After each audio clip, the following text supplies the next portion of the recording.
God sent his son. They called him Jesus. He came to love, heal and forgive. He lived and died to buy my pardon.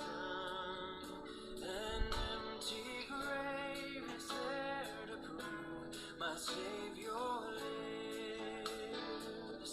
Because he lives, I can face tomorrow.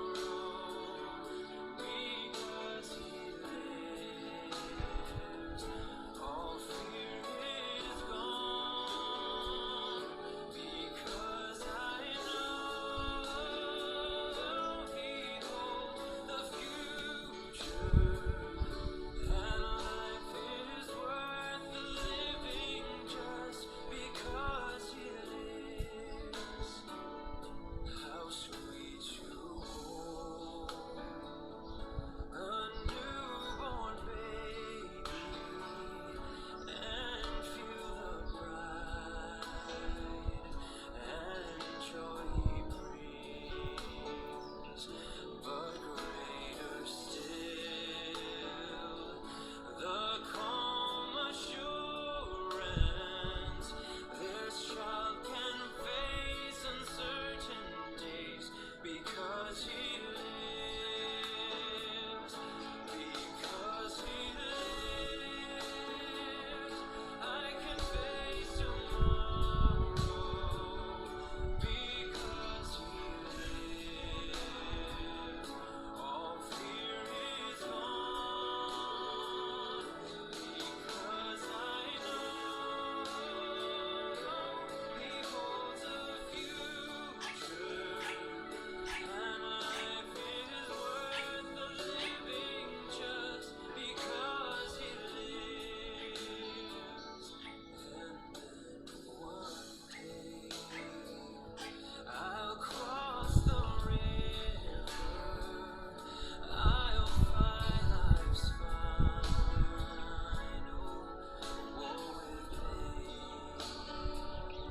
And then as death gives way to victory, I'll see the lights of glory, and I'll know he lives. Because he lives, I can face tomorrow.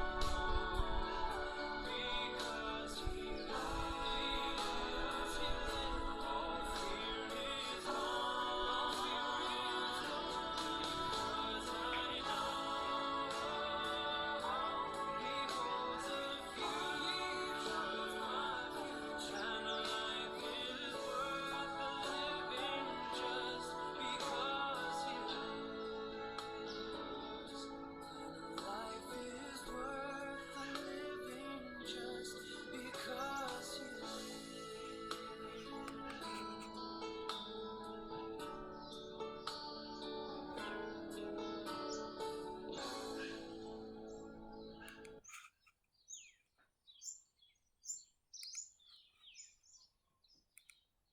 Chapter 20.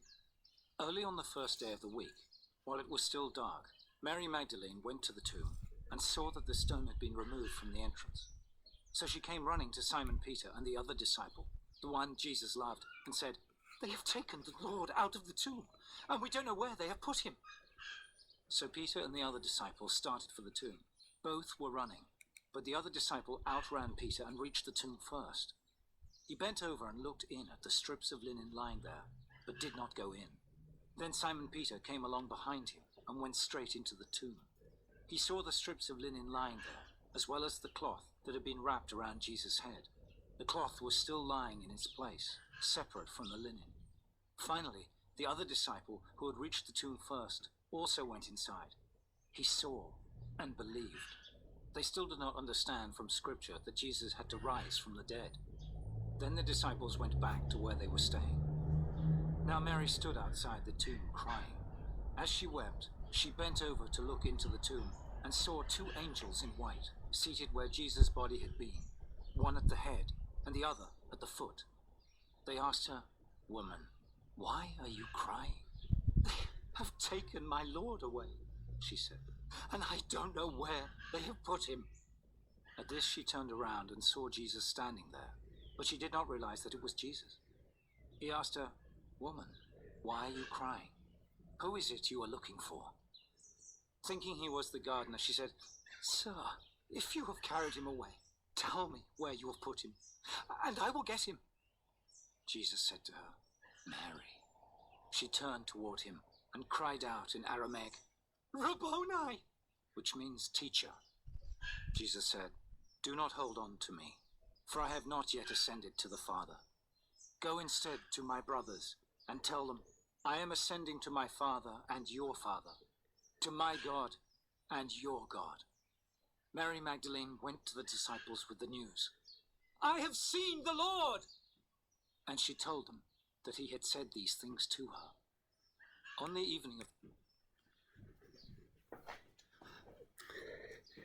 Good morning, everyone, and welcome to Resurrection Sunday. He is risen.